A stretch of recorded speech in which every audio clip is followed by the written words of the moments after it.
We have Glen and Mustafa, and we'll start it off with Glen.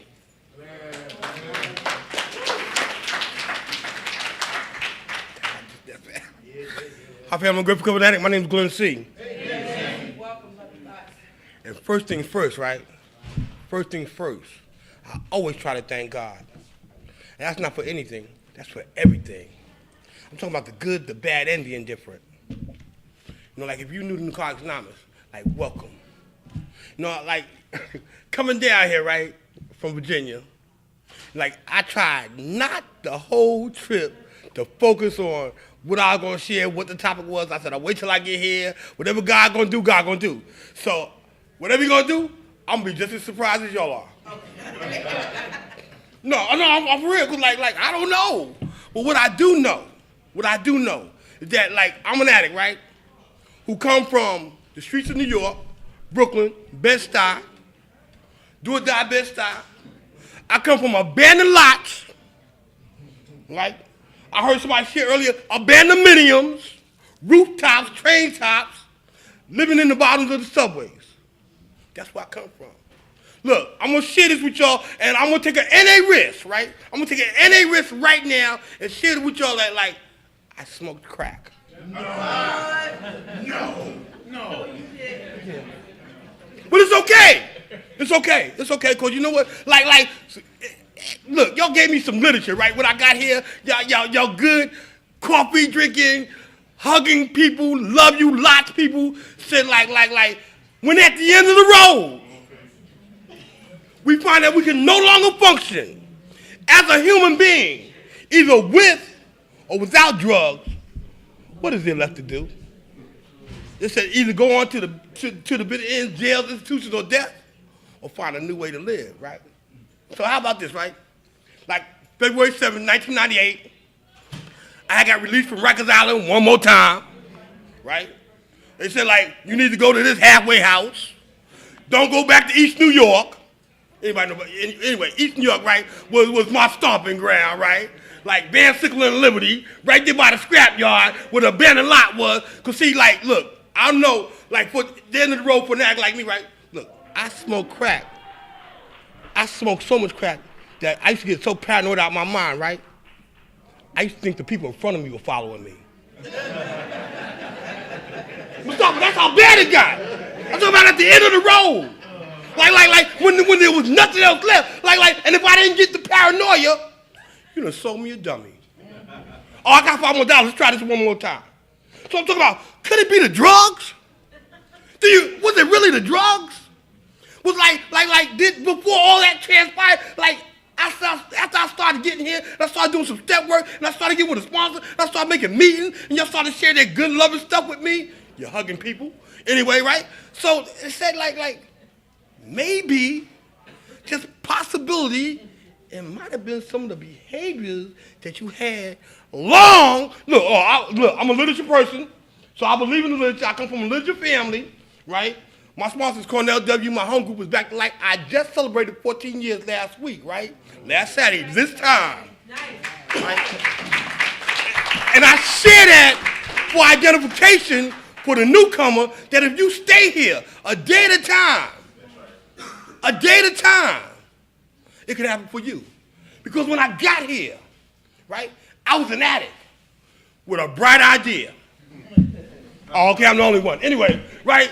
So I had this bright idea that when I got released from jail this time, like, I'm going to make some of that money back that I've been giving y'all people all these years, right? Like, I'm going to sell some drugs now. Then I got here, and a lady shared some stuff with me. She said, monkeys can't sell bananas. So I asked my friend, did she call me a monkey?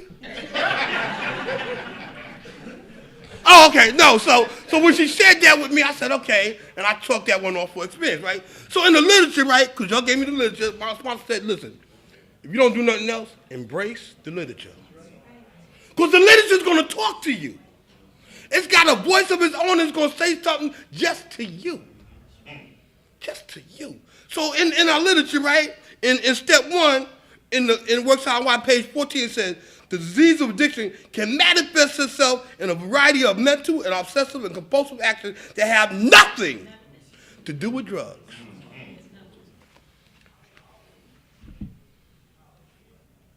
I was raised up in the church family, right? And as a little boy, right?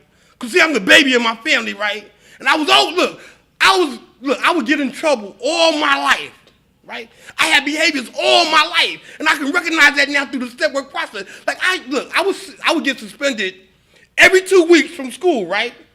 And I was sitting by the principal's office, and just one day, right? You know, I'm an inquisitive, nosy person. I'm still nosy.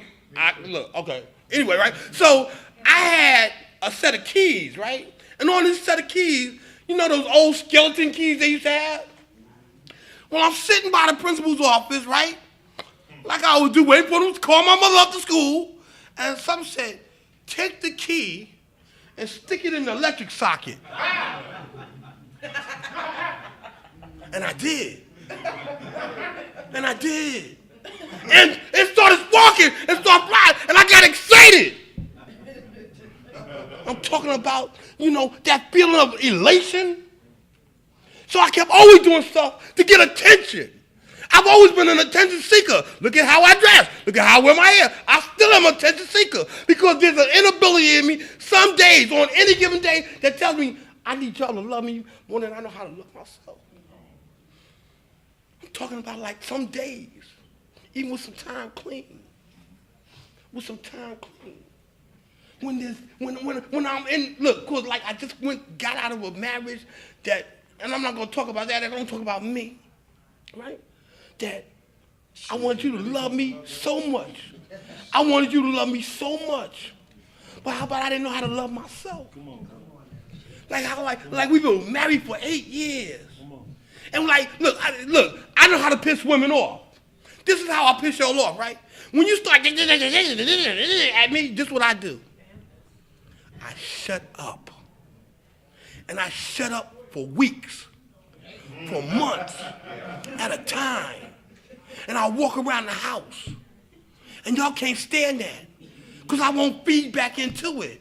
But how about what I found out through the step work process, that I was an abuser. I was a mental abuser. Because I knew mentally, I had some power over you because you couldn't do what you wanted to do and I wouldn't react to it. Yeah. And I didn't think that. I didn't know that I was doing that. So my sponsor sat me down and he said, Glen, look, how about, like, why don't you change the behavior? Why don't you do what you do and you get into a marriage? Communicate. Because, see, I figured, and this is my thinking, because my thinking sometimes twisted, right? It says, like, if I don't communicate with you, I don't have to worry about saying nothing negative to you. Because, see, I know my mouth. I know I have the ability to cut you up like that. I'm talking about could have been the drugs, right? See, my new drug came in some other behaviors. So, like, like, my sponsor shared with me, like, check this out, my sponsor, he said, like, only thing you did was switch seats on the Titanic. You moved from the back of the boat to the front of the boat now. Yeah. So I started doing some stuff. And I started behaving some different ways. Like I said, I ain't picking up the drugs. I'm good. I'm clean. I ain't bothering nobody. I ain't hurting nobody. So I started going out. Look, Walmart became my new drug spot. I'm talking about spending money that I didn't have, right? And was laid off from my job. So when that wasn't working no more, white sneakers became my newest drug. Yeah.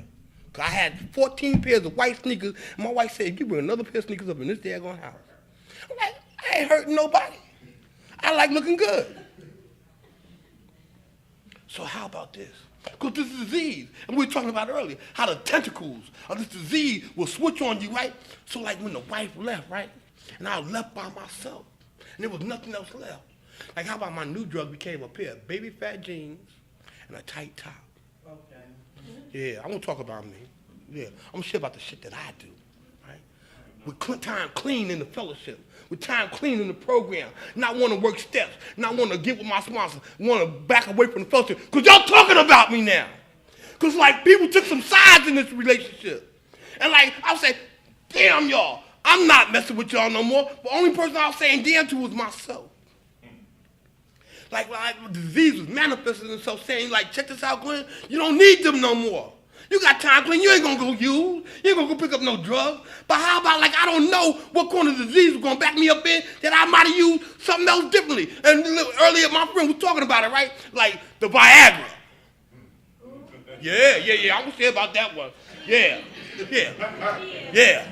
That false sense of thinking like, look, cause check this out, like heroin wasn't my drug of choice. But all my friends were doing the Viagra. So I said, look, things ain't working properly. Maybe I need to go get some Viagra. So I remember calling one of my sponsees up and said, look, you still selling them pills? Like, can I get a couple of them? And how about, like, when I got them? And I'm talking about how this program kicks in, Mustafa. And I'm looking at the pills, and I'm looking at her, and I'm looking at the pills, and I'm looking at her. I'm like, both y'all gotta go. Because for somewhere around the way, God came in the room. God showed up in the room. And then next thing I know, like I wasn't feeling good no more. Like things were feeling ugly to me. And like I remember calling my sponsor and said, look, like I got this gorgeous girl up in here. I got these Viagra pills. My sponsor said, so what you get ready to use? I'm talking about being restored back to some sanity real quick.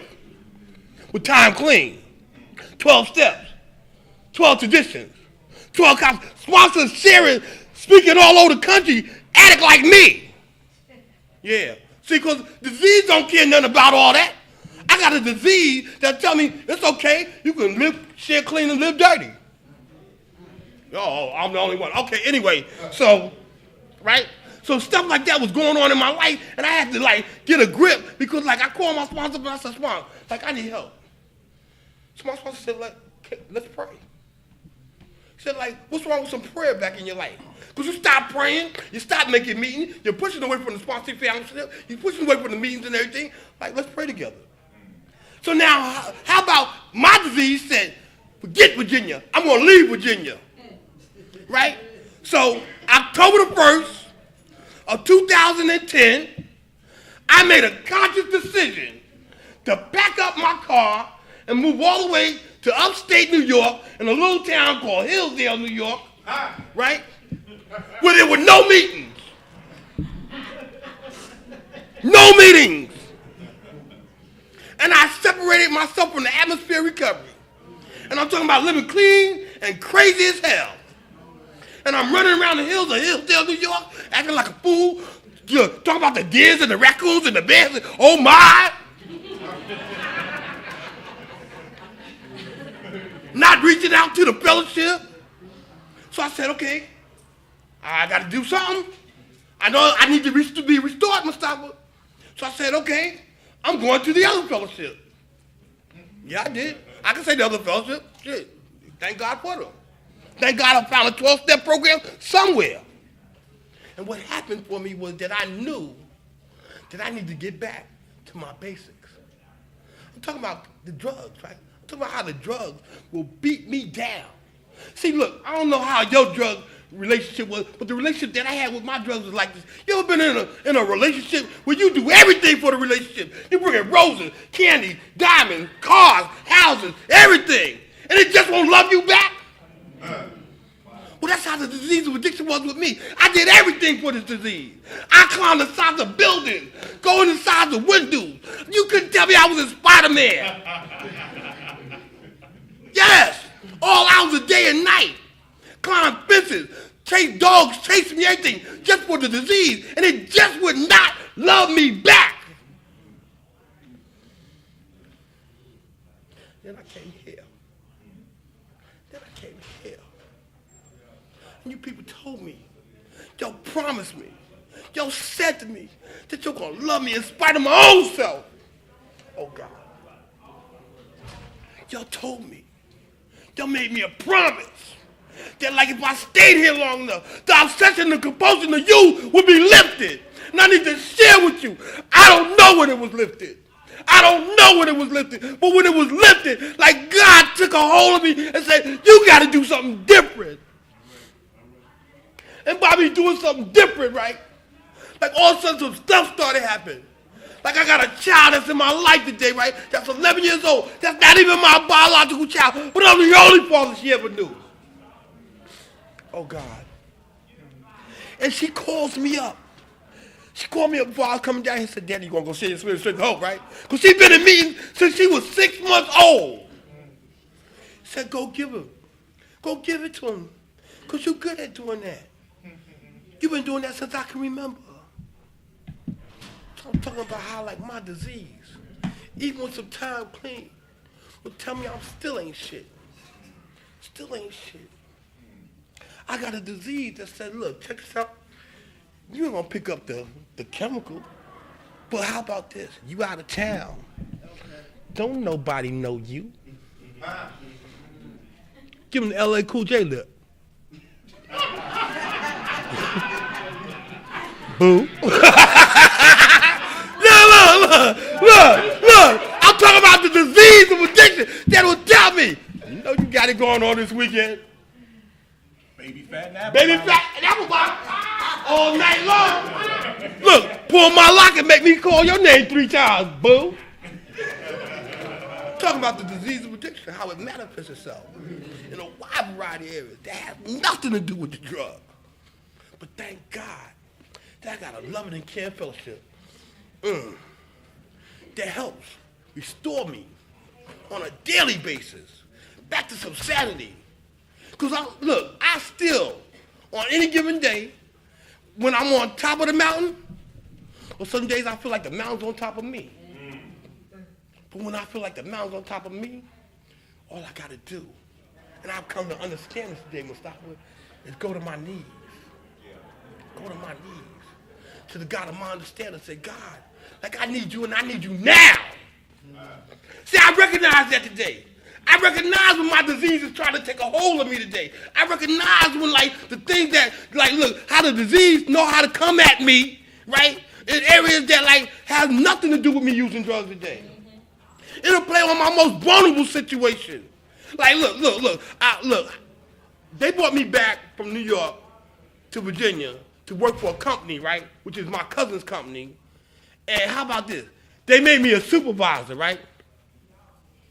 Which was a good thing. I like the money, right? But how about this? My cousin went out of town this weekend, right? Left me in charge. I got power struck. Yeah, I did. I'm gonna be honest, tell the truth, right? Yeah, I got power struck. And what happened was, like, I had to set up some jobs. So I paid everybody. I did the payroll, paid everybody off. And then come Friday night, they know he out of town. Oh, nobody wants to come to work now. I said, you don't come to work tonight, you're all fired. Called my cousin up, told him that. He said, you can't fire them. I need them. I'm telling the truth right, about me. He said, why don't you work with them and talk to them in a different way? So I said, look, guys, if you want to continue to work for this company, I think y'all might want to come to work tonight. We got plenty of work to do. See, I had to learn how to get humble on a daily basis because, see, look, like I said, some days I'm on the mountain, some days the mountain's on top of me. But I've learned that today. I've learned that through doing step work. I've learned that by having a sponsor. I learned that by coming to meetings. I learned that by coming here and raising my hand and let you people know exactly where I'm at. Look, my life is, since I've been clean for 14 years, has been lived right here in these rooms, opening up my mouth, my big mouth. So, like, people come back to me and say, didn't you say that, Glen? I say, yeah, I said that, like, today, right?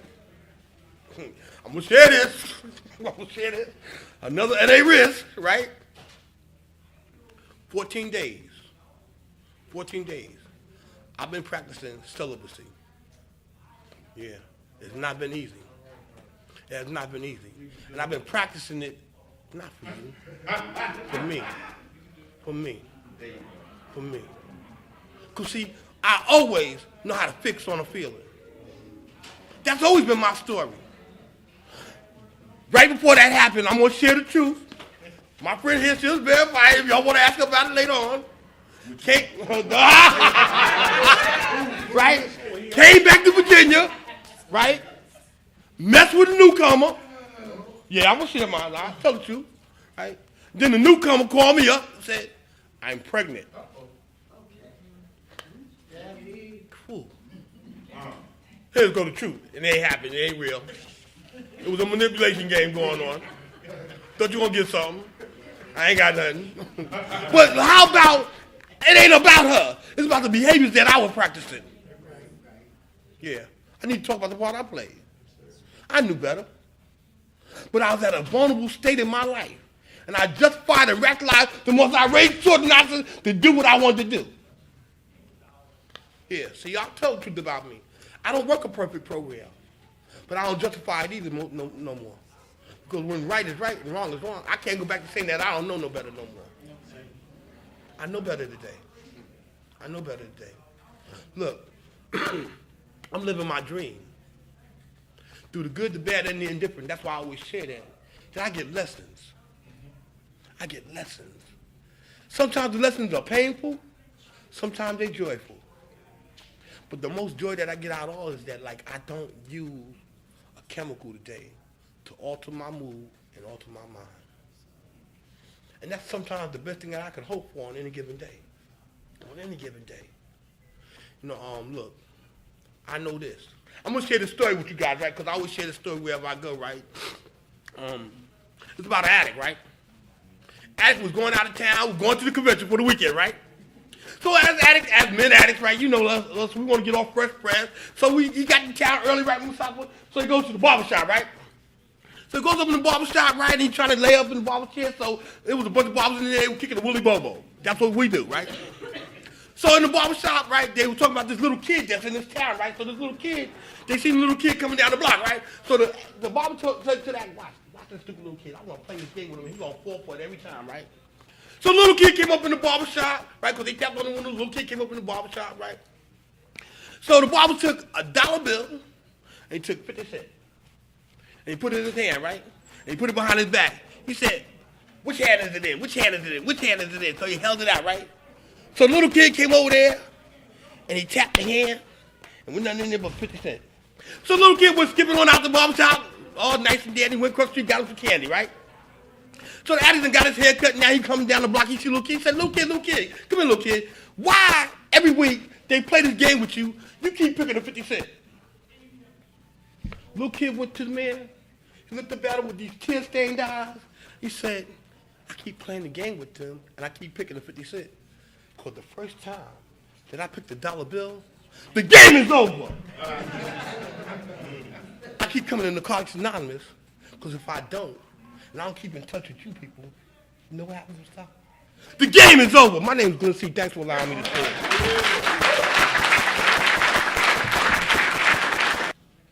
We have Glen and Mustafa, and we'll start it off with Glen.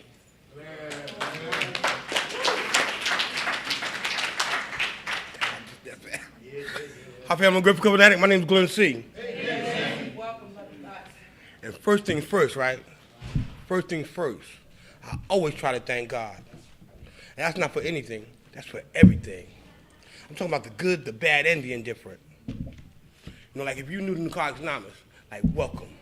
You know, like coming down here, right, from Virginia, like I tried not the whole trip to focus on what I was going to share, what the topic was. I said, I'll wait till I get here. Whatever God going to do, God going to do. So whatever you're going to do, I'm going to be just as surprised as y'all are. No, I'm for real. Cause like, I don't know. But what I do know is that, like, I'm an addict, right? Who come from the streets of New York, Brooklyn, Bed-Stuy, do-or-die Bed-Stuy. I come from abandoned lots, right? I heard somebody say earlier, abandonments, rooftops, train tops, living in the bottoms of the subways. That's where I come from. Look, I'm going to share this with y'all, and I'm going to take an NA risk, right? I'm going to take an NA risk right now and share it with y'all that, like, I smoked crack. No. But it's okay. It's okay, because you know what? Like, look, y'all gave me some literature, right? When I got here, y'all good, coffee drinking, hugging people, love you lots people, said like, when at the end of the road, we find that we can no longer function as a human being, either with or without drugs, what is there left to do?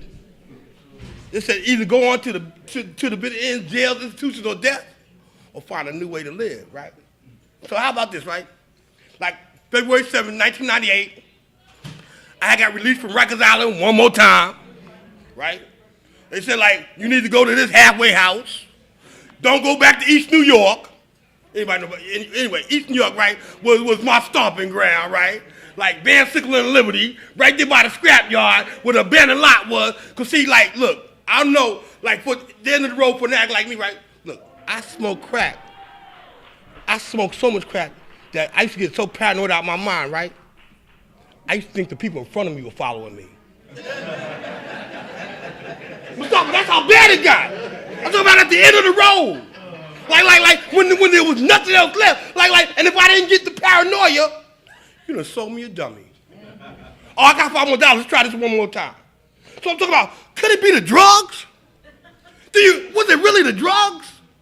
Was before all that transpired, after I started getting here, and I started doing some step work, and I started getting with a sponsor, and I started making meetings, and y'all started sharing that good loving stuff with me. You're hugging people. Anyway, right? So it said maybe, just possibility, it might have been some of the behaviors that you had long. Look, I'm a literature person, so I believe in the literature. I come from a literature family, right? My sponsor is Cornell W. My home group was back, I just celebrated 14 years last week, right? Last Saturday, this time. Nice. Right? And I share that for identification for the newcomer, that if you stay here a day at a time, it can happen for you. Because when I got here, right, I was an addict with a bright idea. Oh, okay, I'm the only one. Anyway, right, so I had this bright idea that when I got released from jail this time, I'm going to make some of that money back that I've been giving y'all people all these years, right? I'm going to sell some drugs now. Then I got here, and a lady shared some stuff with me. She said, monkeys can't